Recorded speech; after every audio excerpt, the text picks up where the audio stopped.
Facebook. Welcome everybody to come in here tonight. We're going to do Q&A with the folks that are running for the Preston County Health Center Board of Trustees candidates. You'll have to bear with me because I'm not professionally trained, nor am I that smart. So, can you all hear me okay? Yes. You need to talk a little louder. We have the opportunity to elect 3 candidates to the board in the upcoming general municipal election on April 6th, or any time between now and April 5th, if you choose to have voting down at the courthouse. We have 4 candidates with us this evening that all seem to support a common sense approach to public health. Our goal is to get to know each one of them a little better and find out how they would contribute to the betterment of our community if elected. The questions were submitted in advance by members of the planning committee, and none of the candidates have had an opportunity to read any of the questions. So what we're going to do is we're going to have 3-minute introductions of each candidate. Tell us who you are. Then we're going to do 2 minutes each in the Q&A. So I'll ask a question, you'll get 2 minutes to answer the question. She said she's going to be tough all minutes. And then you'll each get a closing statement, which will be 2 minutes. So right now, since Mike's with you on this end, let's just start to introduce yourself and then pass the mic down when she tells you the time. All right, guys. My name is Brandy Von Holton. My husband and I own Von Holton Ranch here in Pettis County. It's a wedding barn and a horse trail riding facility. I am also a published author. I have had my first 2 books out. My 3rd book is coming out soon. My husband and I do not have any children. I moved to this state because I tried to go to the Olympics as a heavyweight fighter. I have represented you in 5 different countries doing full contact martial arts. Okay? I now have a podcast called Big Boss Mare with Brandy Von Holton. It's not the size of the mare, it's the size of the boss. So, a little bit about myself is I went to college for a long time. I have a degree in biology with a minor in physics. I have a degree in criminal justice, and I have my master's in teaching. I was a school teacher for 11 years in science. My favorite grade to teach was 11th grade. Now my husband and I are going into subscription-based businesses, and we have time to do this, and I have all the drive in the world to do this job because I've been a school teacher, so I care about your children even when they are bad. Okay? I still love them. I'm a small business owner, and I'm educated, and I have time to do this. So. I called Josh Hawley's office to see what we needed to do, and he said we needed to do exactly what we're doing, which is getting involved on a local level. So I think the world needs my voice because I can handle the heat. Okay. All right. Thank you, Brandy Von Holton. There's no A in my last name. I used to tell the fighters if they put an A in my last name, I would kick their A. But then I would tell my students if they put an A in my last name, I would never give them an A. So, and Brandy, just like the whiskey. Thank you. I forgot to make an announcement that there is water in the corner over there if you need something to drink. And also the boxes are for donation for these candidates and their names and how we're out the checks over. Make sure you give early, give off so they need help. How's everybody doing? My name is John Sultanov. I'm here with my beautiful wife, Irina, and my 2 children, Damien and Milana. I'm also a small business owner. I own also a real estate company, do rentals and stuff like that, and I really love this community. I ran for another position. I didn't get in, unfortunately, but I'm still motivated and driven to do something for this community because I love it so much here, and we just have some of the best people, I believe. Long story short, my family, they came from Russia, Ukraine area. A long time ago, there was very bad things going on there. Communism was at its highest point, and persecution was very heavy. My grandpa sat in prison for his faith, A lot of them got killed, a lot of family members had to dig their own grave and get killed, and communism was just a very scary thing. At that point, the Soviet Union didn't really want anything to do with people that believe in God or anything like that, and they gave the opportunity for any country to take the people if they wanted them. So the United States, a bunch of judges, lawyers got together, and they opened up their doors for families like mine. And this country means a lot to me, and I don't want to take advantage of this land. I live here in some of the best areas of the world, some of the best economies of the world, and just take it for granted. I want to fight. I want to fight for freedom, for the freedom of our children, and I really want to pay back what they've done for my family and thousands of other families like mine. They gave us religious freedom. We worship our God, Jesus Christ, and we want to continue doing that. I feel like today, more than ever, we have to stand up and fight.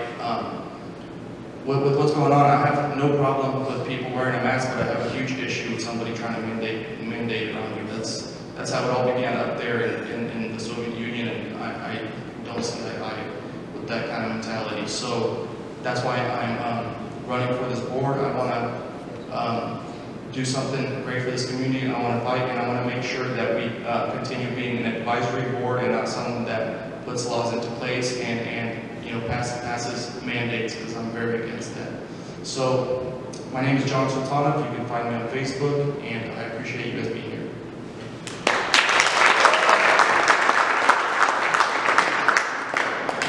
My name is Matthew Smith. I've lived in this community most of my life. I was born here, raised here. I have strong ties to the community. I went to high school at Smith Cotton, graduated. I got my bachelor's degree from UCM, and I have a master's from UCM in education. I've worked in accounting. I've done insurance adjusting. I'm currently in sales. And I think that we need a lot of change in the health center. I think the leadership is wanting and needs to be changed probably, or it needs to be challenged more to provide more information. We need to have better outreach of the programs, which seems to lack guidance. And continuity of the board has been horrible. They are all of like mind, and we need somebody in there that will change them. And I'm hoping that 3 of the 4 of us are elected so that we can make some changes and help improve the community. And that's about all I can say. Thank you.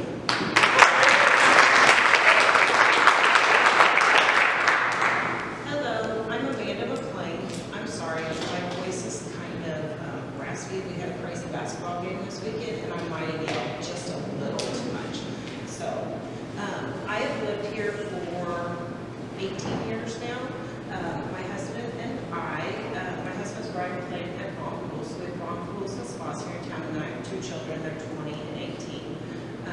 I have been a nurse. I went to nursing school first as an LPN, so I stair-stepped my way through nursing. I got my LPN degree in Boonville, and then after that, I pursued my RN degree at State Fair, and then I got my bachelor's degree from Central Methodist, and then I have portions of a master's degree in nursing at Central Methodist also. I just haven't felt led to finish my nurse practitioner degree at this point. I decided several months back, when probably 3 or 4 months into the pandemic, that I wanted to run for our health center board because our small business was starting to be affected by some things, and some regulations were being pushed onto them that they were not wanting to do. So I want our businesses to be open, because small businesses are the heart of our community, one.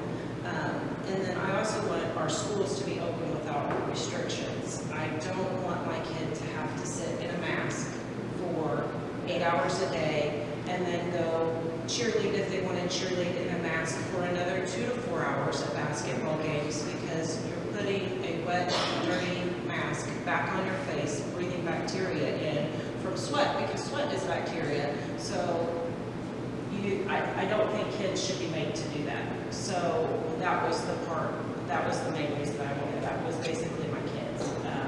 I know my kid is getting ready to graduate high school, but I will battle for your kids like I battled for my kids. I have fought with our school board, and I will continue to fight with our school board to get our kids to do what's right for our kids.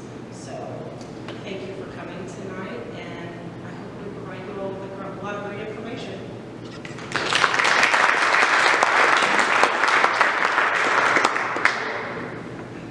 Now we're going to start the Q&A. Each candidate will have 2 minutes to answer the questions. Some of the questions, I didn't make the questions, so not my fault. Some of the questions are a little longer than others. So we're going to get right to it. We'll start with you, Amanda, and you just pass the mic down. You have a chance to answer the question. Do you believe everyone should have the freedom to make informed health decisions for themselves and their children without being mandated to do so? Yes. Do you want more than that? That's up to you. I mean, okay, how about this? I will educate you all day long on pros and cons of every educational decision if you would like me to. I am happy to do all kinds of research and provide you with the pros and cons to anything. You can name any disease, anything, and I will go and do the research for you if you would like me to, and I will educate you both ways. But I will never tell you what to do for your children, unless I'm mandated to do it in my position and you are uncapable to save your life. That is the only time I'll do something for you that you don't provide me an answer to.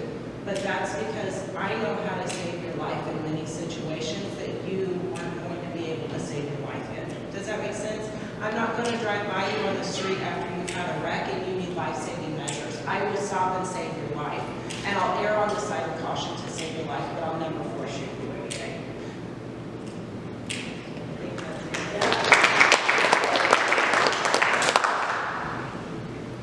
Yes. Everybody should have the right to make their own decisions. And the mandate that they tried to pass was taking your right to make a decision away. When they were trying to do that, I was also one of the first people to stand up and let Phyllis Nolan know that they would be challenged to come to this election. Part of the reason why I'm running now is their decision to try to force people to do something that they believe is wrong, that because they have a fear of something, that their fear is pushed off onto you, and you're forced to do something to subside their fear. Your rights are just as important as their rights, and those are the rights that I want to protect being on the board, so that we can make sure everybody stays free and has a choice and a voice in what happens with their health.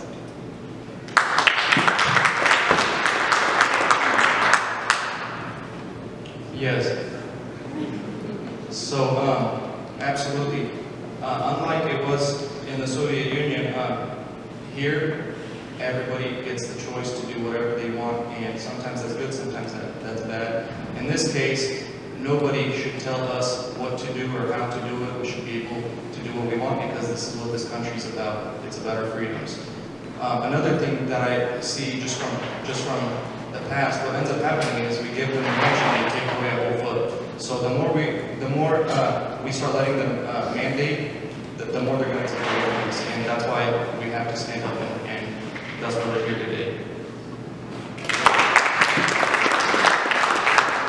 The question was, do you believe everyone should have the freedom to make informed health decisions for themselves and their children without being mandated to do so? Okay, of course the answer is yes. I mean, we make decisions all day long about what we're going to eat, what we're going to drink. We travel. We make decisions all the time about everything in our life. That's what makes us the United States of America. And, you know, whenever I went to one of the board meetings the other day, they talked about how chair, and then they applauded. Okay? And that was after one of the members that was on the board almost went to sleep. Okay? There's a problem. And then these are the people that are dictating the businesses and dictating the health and trying to mess with your children. You know, like I have a girl that's taking horseback riding lessons with me that's in 4th grade, and she's all like, I hope I can finish the 4th grade because I didn't get to finish the 3rd grade last year and I'm already behind on math. So yes, I think we can make decisions. We've been doing it for a long time and it's not going to stop. And people like us have got to get up to stand up for this because something's going very wrong very fast in this country, and it's going to take people on the local level to fix it.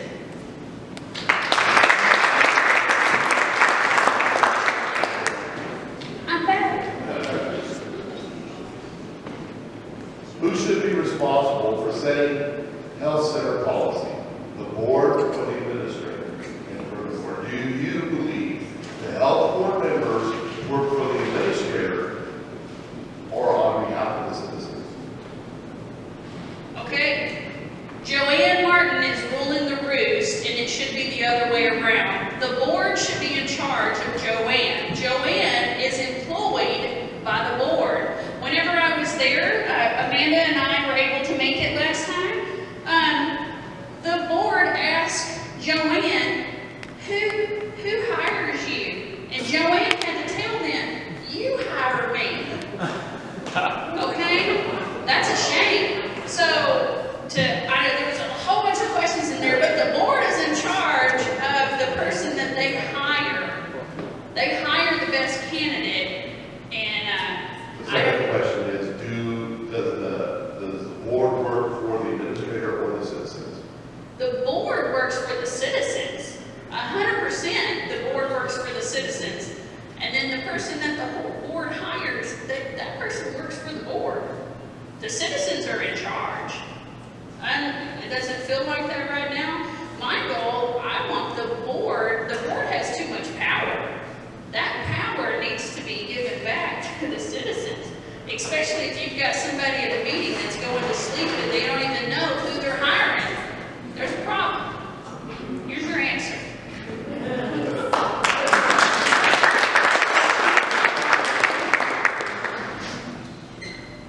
Okay, so as Brandy said, the board works for the citizens. I want to really focus on the fact that this board is an advisory board. We are here to do our research and to advise. So we're not here to just make mandates and that's it. We're here to do what we can in the best interest of the citizens. So that's my answer. Is there a second part of it? The question was, who should be responsible for setting health center policy? The board or the administrator? And who does the board members work for, the administrator or the citizens? Okay, I think that pretty much.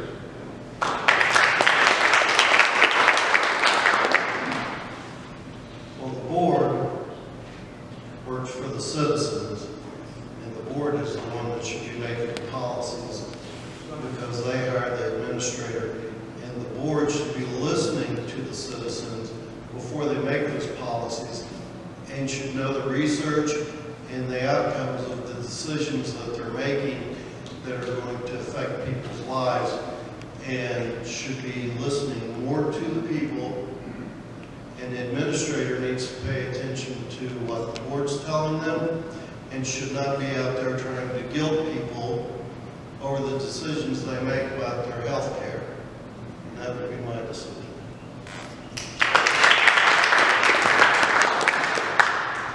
I'm going to have a slightly varied answer. So I've worked in public health. So typically, for who's responsible for setting health center policy, I think that's a combined effort between your administrator and your board. I think it should be a working relationship between the two.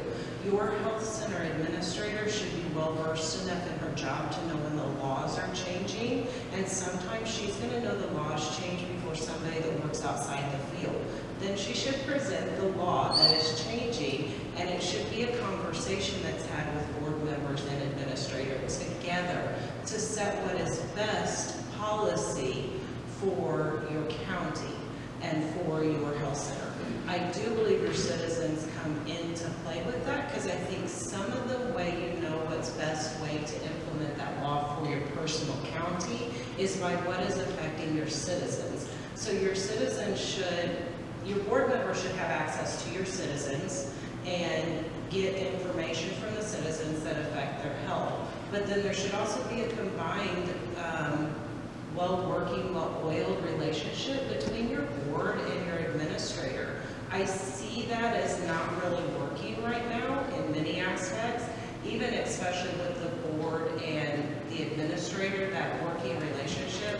Because I've been to one health center meeting since all this has started.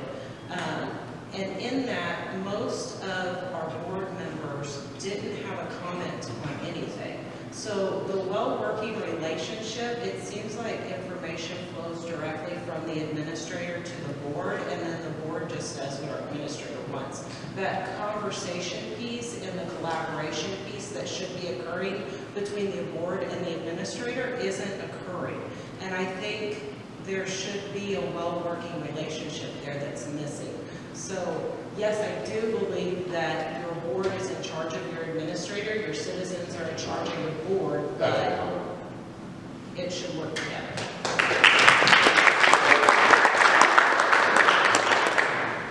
You guys chose this. Sorry, I like to talk.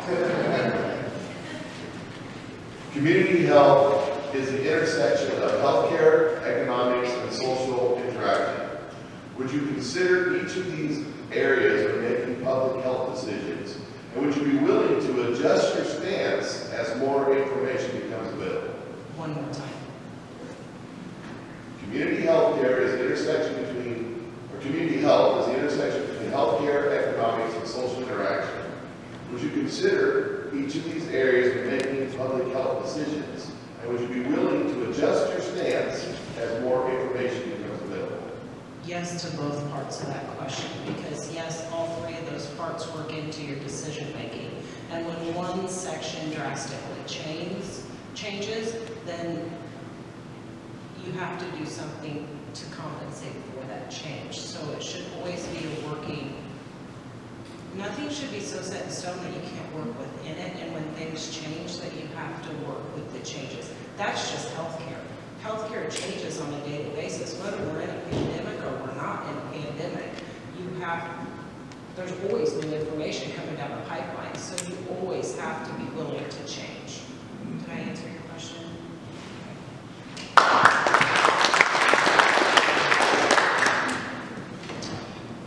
I think that all three parts also need to work in balance, in that when you have more information leads to better decisions. So you can't be closed-minded when you're making decisions with new information. So yes, you need to be versatile and willing to be flexible, but you still need to stay true to principles that you might have, and what the constituents are looking for as well is a balance.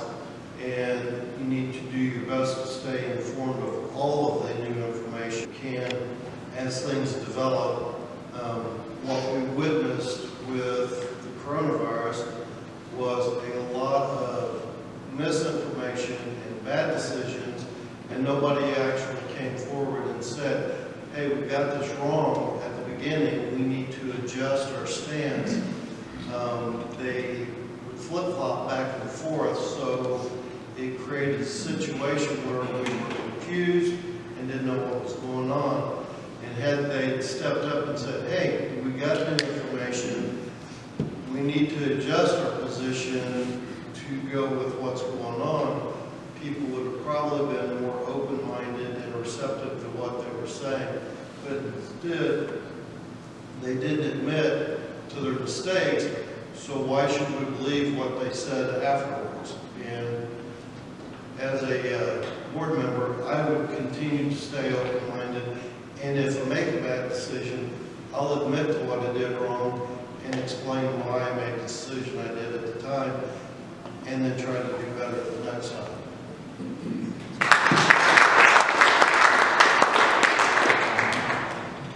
Can you repeat that?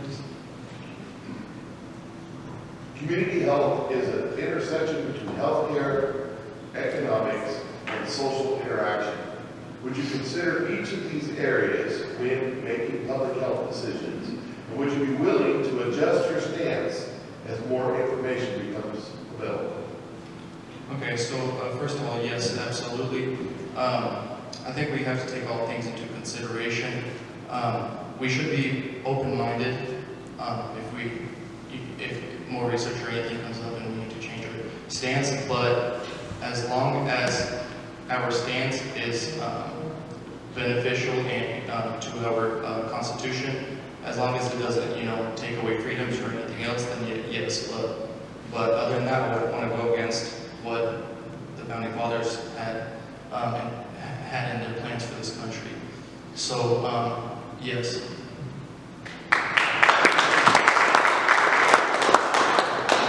I want to get to ask y'all questions whenever we're done, because I want to make it this long. Oh my gosh. Okay, so, would I change my stance? Yes. I've changed my stance on all sorts of things before. I wanted to be a pharmacist. I wanted to be a junkie. I can change my stance whenever knowledge evolves, then I can evolve as a person, okay? I'm not going to be set in stone on something if I realize that I was wrong, because that right there is leading with pride instead of leading with knowledge, okay? I want everybody to be safe, and I need everybody to be prosperous, and I need everybody to be healthy. So, what I think whenever I think about something that's real strong that refuses to bend, it makes me think of cedar. Because cedar trees are extremely strong, but their strength makes them weak because they're not able to bend and they break. So if you're too strong on something, then that's your weakness. Okay, so I might have got way too sciencey, like ecology on that, but I know right now they are blindly following the CDC and what the CDC's changed its mind. Okay, that's like trying to hit a target that's moving. I can tell you firsthand, that's really hard to do.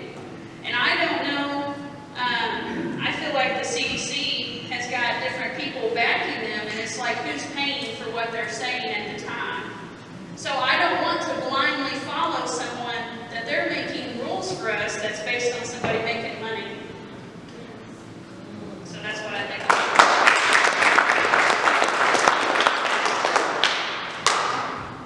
Should there be more transparency and open communication between the Pettis County Health Center and its patrons than we currently have? If so, how would you help improve that?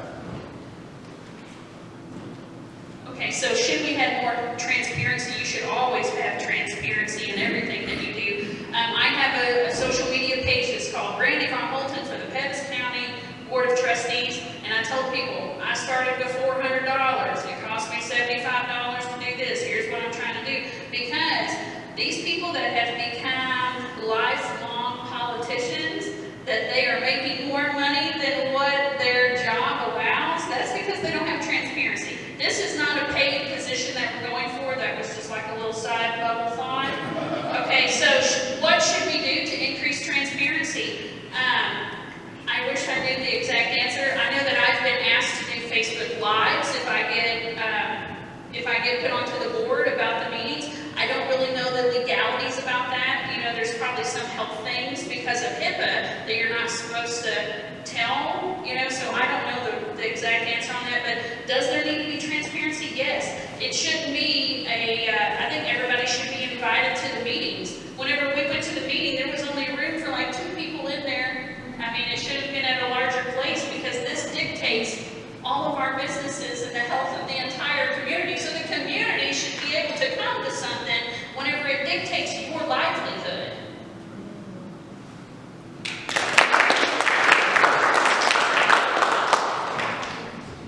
So, yes, I believe that there needs to be more transparency. Transparency is good. It's always a good idea to inform the citizens of what we're doing, what's going on. I feel like sometimes things are being done and just something gets passed or whatever, and and people wonder why, and nobody gives them the answer to that. So I would personally, if we vote something in, or if we advise, or whatever we decide to do, I would tell everybody why that's being done, why I feel this way about the situation, why we're doing this, or why we're advising this way. That way people understand. So, absolutely.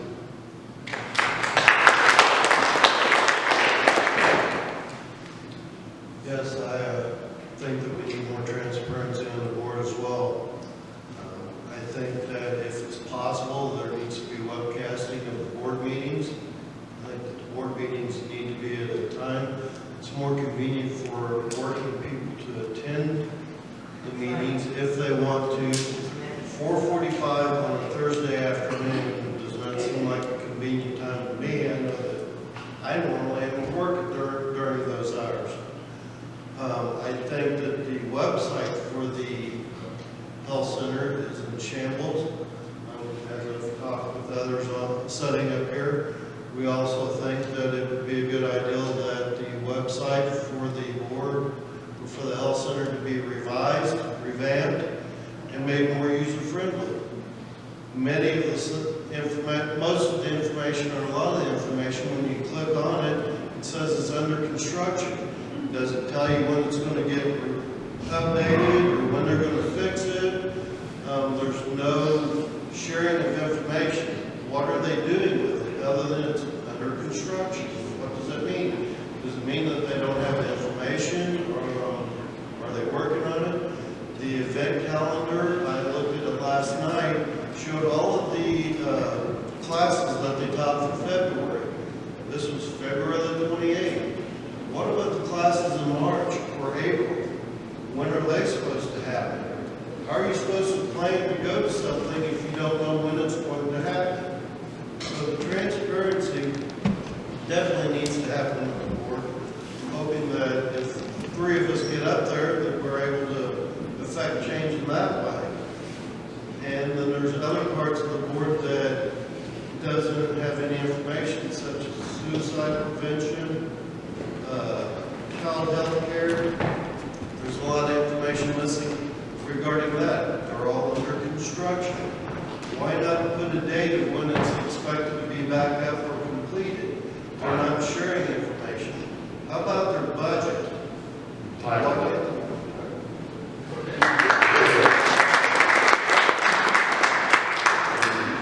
So I definitely think transparency needs to be there.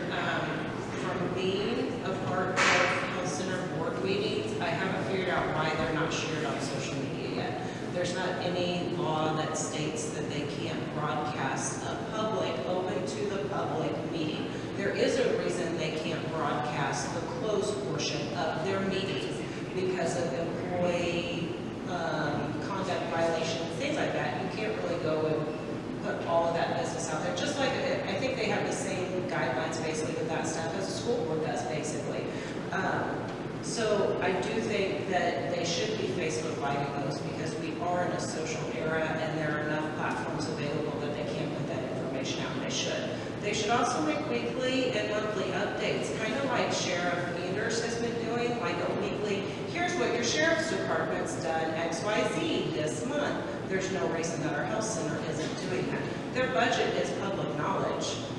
There's no reason their budget isn't on their website because the portions of it that are public knowledge should be made public knowledge. Employee salaries, things like that, aren't mandated to be open to the public, so I do understand why those aren't there. I also think that they should update. I actually think they need a whole new website. I'll just be honest about that. I think they need to spend the money, make a new website that is user-friendly and accessible and available to the public with easy and readily available information to you. What I thought was interesting is they're currently revising their bylaws. The Pettis County Health Center is going to vote on new bylaws to be instituted as of next month on their next month's meeting because they haven't been reviewed since 2013. Well, that's a yearly renewal process and a 2-year renewal process, and you all don't even know that they're supposed to do that and that they haven't done it for you in 8 years, which is unheard of in public health. So there are some things that should be done.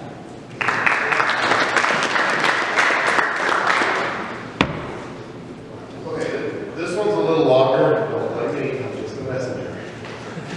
I'll make notes.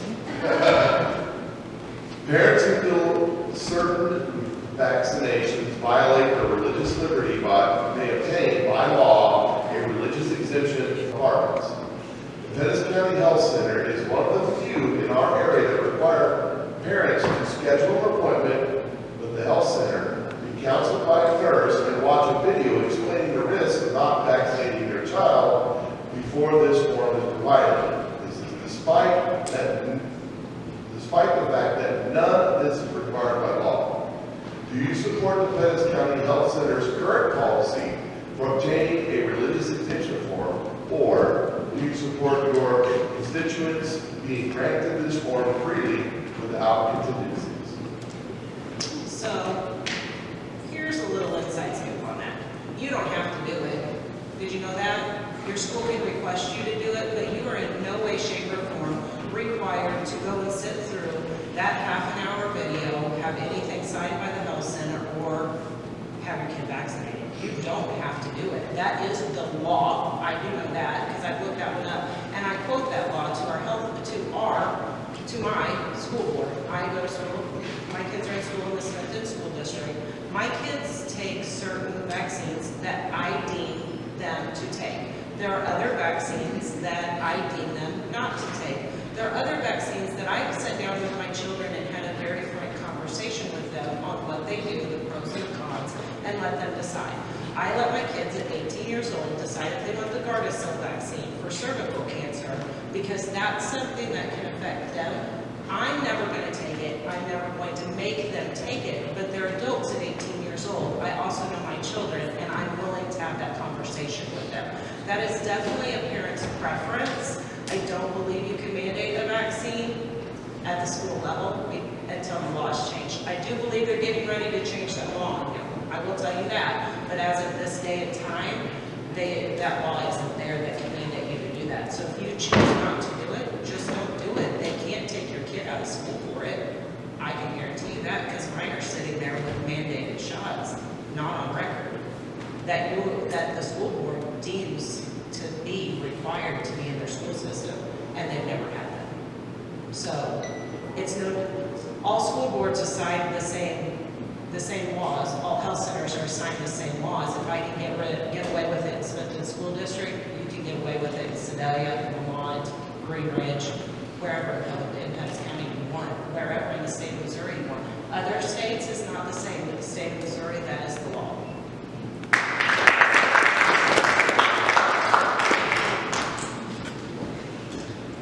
I haven't fully researched that one, but my gut instinct would be that you shouldn't be forced to take a vaccine that you're not willing to of your own volition, and that vaccine should not be forced upon you because somebody else has decided it.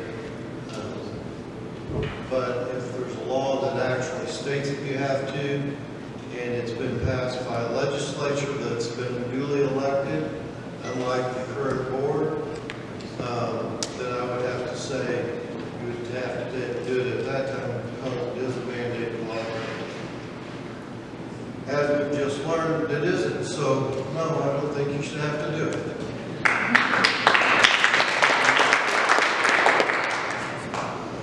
So to know that you will, have to set up an appointment just to listen about why the vaccines are good or whatever, and sign a form or whatever. I mean, that's just, or watch some videos or whatever. I mean, that's just plain ridiculous. I think everyone has their own choice. That's why this country is so great, is because you have the choice to do whatever you want, and no one should tell you that your child has to put a vaccine or take a vaccine or whatever to go to school. I mean, in my mind, that's just ridiculous. And again, as I said earlier, you give them an inch, they will take a foot away from you. And that's what's happening here. People are pressured into doing something they know nothing about, and then there goes your freedoms. So that's what I have to say.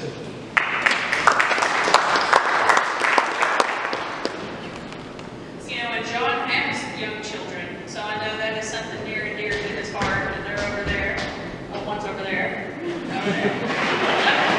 Okay, so about, well, what about people that don't have religion? I mean, like, their religion doesn't say anything about vaccines. I guess their religion will have to be freedom. Okay, so that will have to be their religious decision. And the audacity of the board needs to be checked. Because if these parents have already made decisions for their children, and then for somebody to think they've got to step up and do something that is not mandated by the state, yeah, pump their brakes. They need to pump their brakes. I think it's a huge overstep of boundaries. I feel the hair standing up on the back of my head. So I wish you could hear that as part of my answer, because it's just not right for them to try to step in to do more because they think they know more about that. That's just them pushing their own personal opinion upon you, and that's not their job.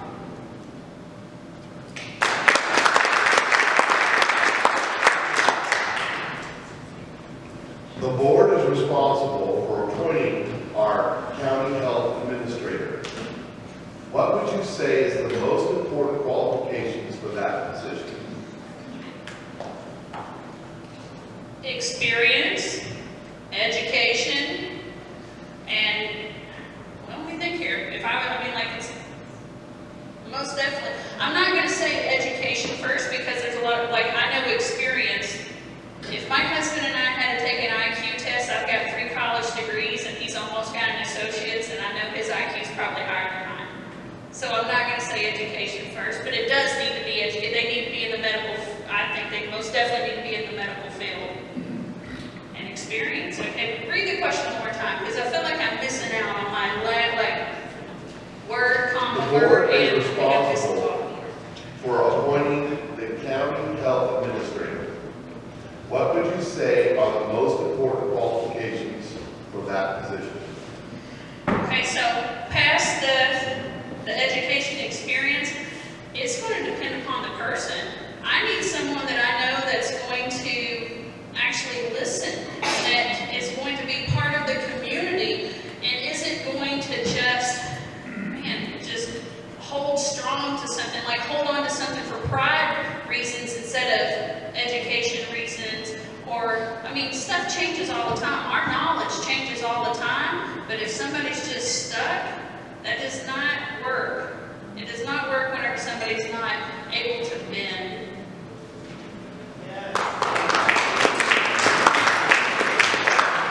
Here, hold on a second. I would like, okay, so it's hard for him to come on right after me because I know I'm strong and fiery. And it's hard for Matthew to come on right behind Smarty Pants down there. She is so smart. I mean, maybe we could let these guys go first. Just because I think it would be better for them because, like, man, I bring the boom and poor John's got the boom. You know what I mean? I think it would be more fair. And I don't mind going, I want to go first all the time, and I want like 12 minutes on every answer. But I think it would be better because I want y'all to get a better view of the guys also. Because it's hard for me to say yes and bring the boom and then him be like, what she said. I'll have to admit that I only did that because I'm extremely dyslexic and I forget who has the mic, so.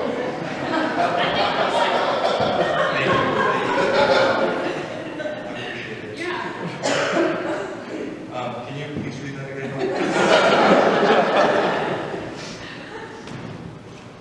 The board is responsible for appointing the county health administrator. What would you say are the most important qualifications for that position? So, I think medical experience is great. I think just a personal thing that's good for someone to have is being open-minded. I also think the administrator has to be someone that actually cares about the country, somebody that cares about the Constitution, somebody that cares about the community. We can't have somebody coming in there that just wants to get a paycheck and leave, you know? So I just think someone who really cares.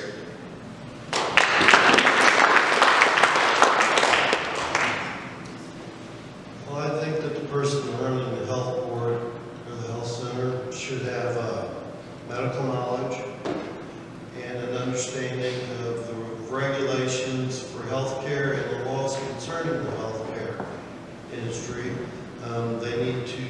to apply it in an even and fair manner and not be so controlling with their decisions or their recommendations. I think they need to be empathetic to what the community wants and be aware of who it is they're serving so that we can do a better job of providing health services to the community. And that would be my view on what the qualifications for the position should be.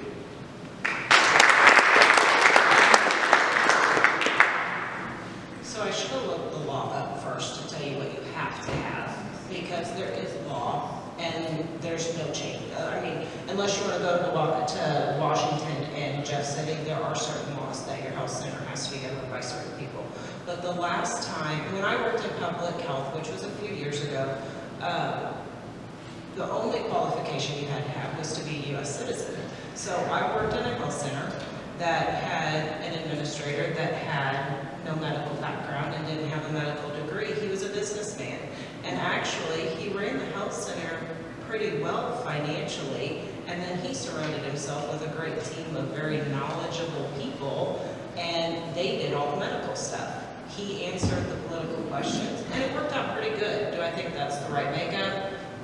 I don't know. But if your health center gets their way and changes your bylaws next month in their meeting, you will be required to have a bachelor's in science in nursing in public health or an equivalent, 5 years of public health experience or comparable, potentially a master's degree in public health, and then the U.S. citizen requirement. Do I think that that is reasonable? No, because this area you're not going to find a master's degree very readily or a bachelor's degree in public health.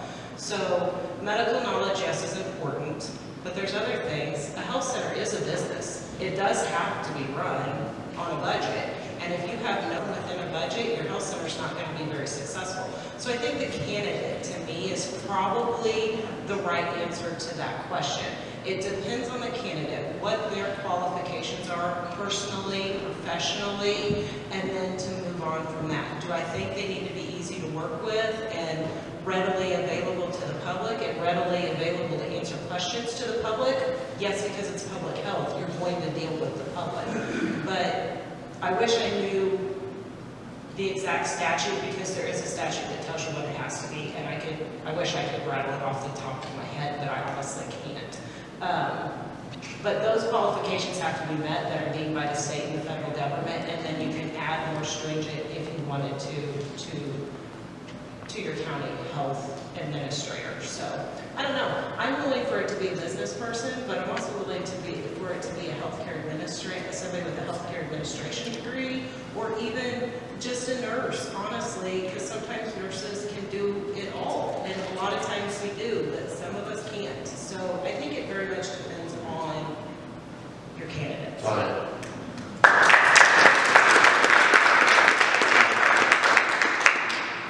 I guess I'll start with you, Kathy. This is actually a three-part question. Again, I did not make these questions.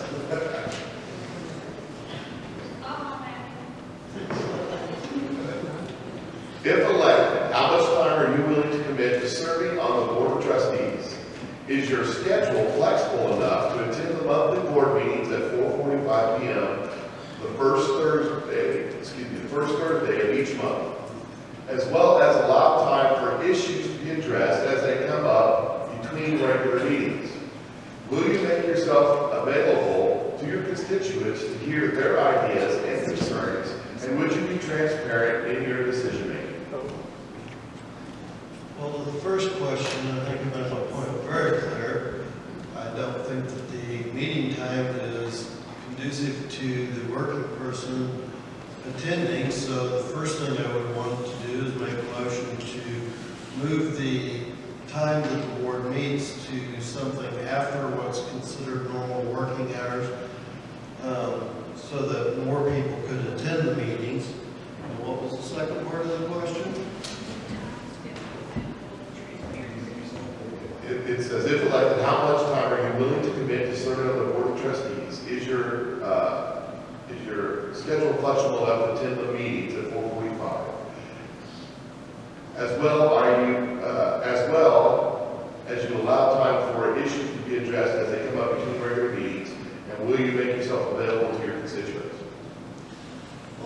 I would make myself available to constituents because I do believe that's important. And I do believe in transparency of the board, either by video casting or posting the board minutes, or having a meeting at a time which is more convenient.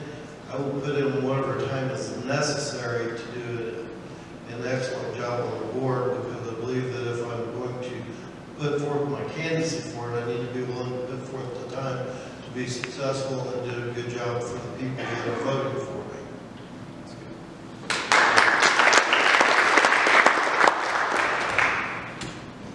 So I'm the type of person that likes to set goals and get things knocked out and done. I'm going into this thing because I really care about our community, I care about my children, and I care about everybody else's children. So I will be there. I will be there at whatever time is needed. My schedule is very flexible, so that will work out, and I will make sure I'm there every time. I won't skip a meeting. That's a fact. And we already spoke about transparency, but yes, I will make myself available and will be transparent if needed.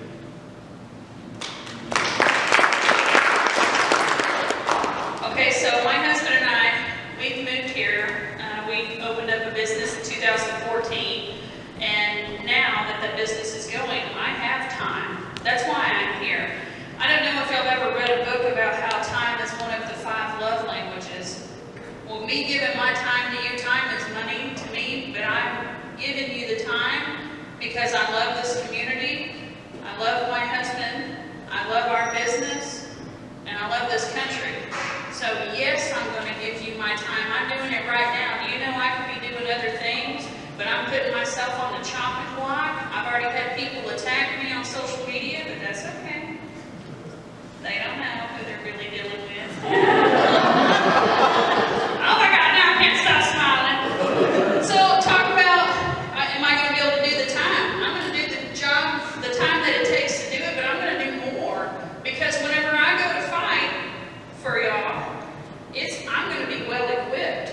I will be a lot better equipped than what I am right now. Actually, Amanda, that put this together, that girl knows her stuff. I don't know if y'all know her, but she's the one that's putting things together. She comes to all of our meetings and she's going to sit down and tutor me.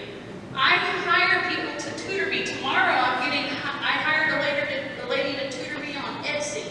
Whenever I don't know something, I'm going to reach out. So the time for these meetings is going to be a sliver of the time that I put into this, because I'm never going to go to something without being prepared. And I'm going to know my rights, and I'm going to know every law, and I'm going to make them cross every T and dot every I. And by the way, about transparency, on the back of the card, I didn't put our business number, I put my personal cell phone number.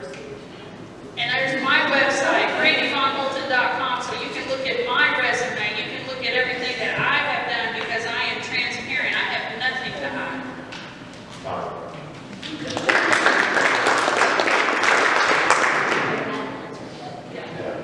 Then you gotta go first next time.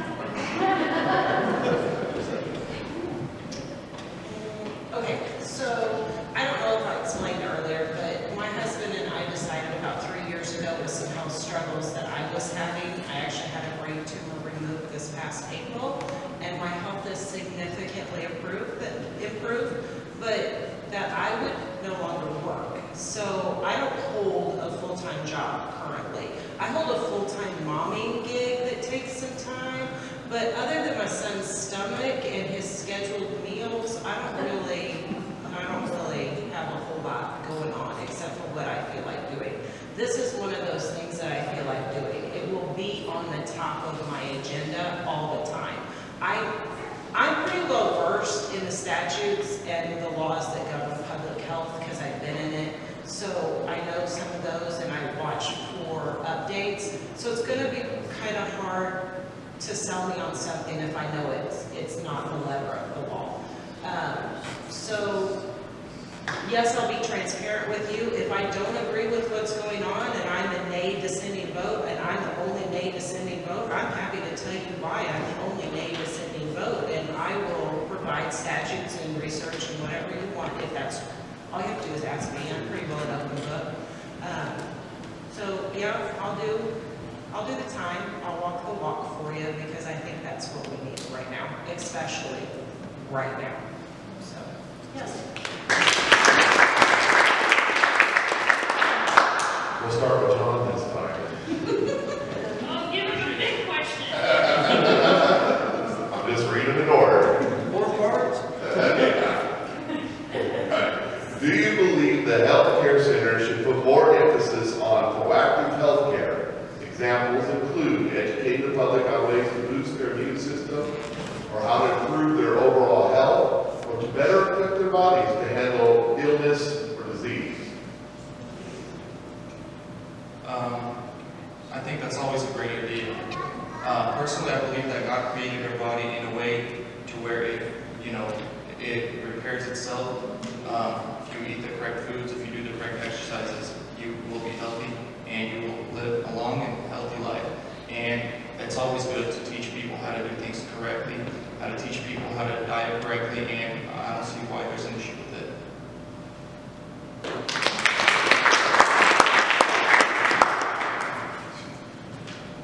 I think it's important that the health center does promote more health awareness initiatives such as diabetes prevention, obesity prevention, and other things. I also think that they need to look into more classes and informing the public of when the classes are for things such as child care, breastfeeding, drug awareness, also suicide prevention, be there for counseling, grief counseling. There's a lot of things that the health center should be doing a better job of. And I think that transparency and promoting their website better or redesigning the website will help inform the community of those things that they're supposed to be already doing instead of having their sites under construction.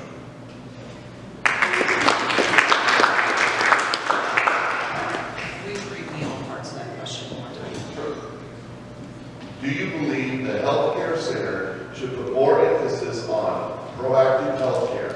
Examples include educating the public on ways to boost their immune system, or how to improve their overall health to better equip their bodies to handle illness or disease. Okay, when I remember the first time I met with Amanda Kruger and Dawn, who are helping me kind of with this whole thing. And I remember telling them that one of the things that we lack in our community is healthcare education, and health education first and foremost. So previously, I worked at State Fair Community College as a nursing instructor. And during that time, I realized that most of our children exit high school and they have no idea how babies are made and how STDs come about. And that was shocking to me because I've been a nurse for a long time. So of course I know how babies come about and I know how STDs come about and how they're spread. But it shocked me because we did a panel. We ended up having to do a panel and question and answers because our students at 18, 19, 20 years old had no idea why a third of our population had chlamydia and why they were spreading it to each other. I think that that's our health care, our health centers just make proactive health decisions will prevent reactive decisions in the future. So we all know a lot of people in the United States end up with type 2 diabetes. Type 2 diabetes can be onset from some familial tendencies, but it's also mostly linked to poor diet choices and obesity. And I know we as Americans hate to be told that we're fat, but honest to God, we are an overweight population, and I'm in that overweight population. And if we change some of our healthcare decisions, long-term effects are not there. You don't have to do things. There are some things proactively that you can't do. I can't walk out and say, I'm going to use Amanda Kruger because I know she's not going to sue me. I can't walk up and say, I think you should take 20,000 units of vitamin D and 2,000 units of vitamin C, and you should do this, because literally my license doesn't allow that. So there's some things we can't do because we're in the United States. Laws prevent it.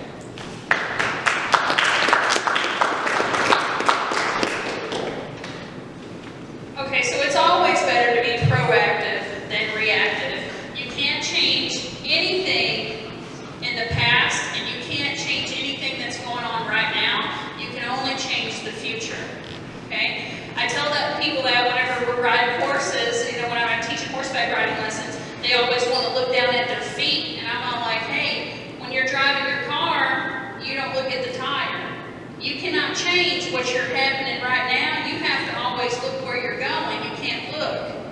You can't change anything from right now. So yes, we need to be proactive because being reactive is a lot harder. You know, with me being a larger female, I've actually been really prepared for people to say something like, you want to be on the health board? Well, I'm one of the smallest people in my family, actually, okay? And I post videos all the time of me exercising and stuff, and I'm already ready because I know, like, when people get really mad at me about stuff, I know that they started, you know, attacking me, and I've already got my waist circumference does not define my worth. I'm ready with that. But knowledge is power, and people just don't know things.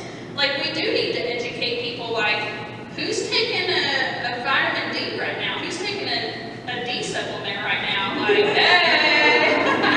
You know, we all are, but before that I wasn't. I had to educate myself on things to try to, you know, to be healthier right now. So, yeah, education's power, most definitely.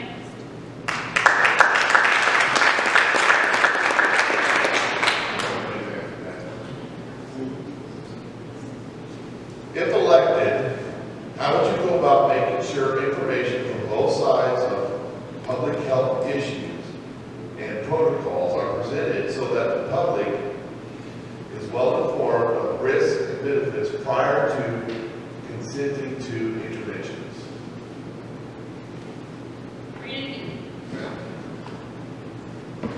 If elected, how would you go about making sure information from both sides of public health issues and protocols are presented to the public, is presented so that the public is well informed of the risks and benefits prior to consenting to interventions? Okay, so the how am I going to get information for people to be able to weigh risk and benefits? That's what I got from that. How are you going to go about making information basically available on both sides of the public? Okay, yeah. All right, so the way, I guess the how would have to be posters being made, Facebook, website, people talking to me, us meeting for community meetings to talk about things. But the most important of that is that risk and benefits, there needs to be both sides. Like, for example, with the mask, people needed to know risk and benefits of each one of them, instead of just one side and one person's belief. But I think you're wanting how, and I think if elected, there's going to be things in place about communication, but I know that has not been really happening for our current board. I would have to research to know the legalities of what all we can say and how it goes about, and then look at budgeting for the printing of paper products. I don't understand, like, the how is like social media, posters, talking to people, maybe put it in the newspaper.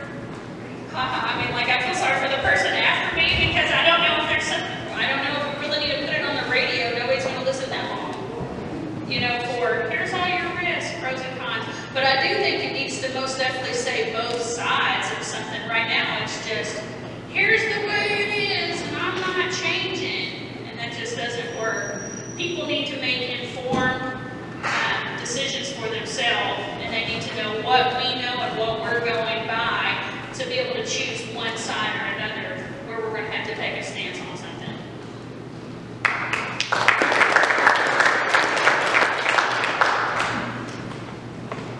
So, personally, I actually really like what Gary Akers has been doing with every little update on Facebook and stuff. So that's what I would do. Also, with many years of experience in IT, I would make sure we figure out the construction website and fix that, and we would put everything on there of both sides of any situation and make sure anybody can reach it at any time of the day. So that's what I would do.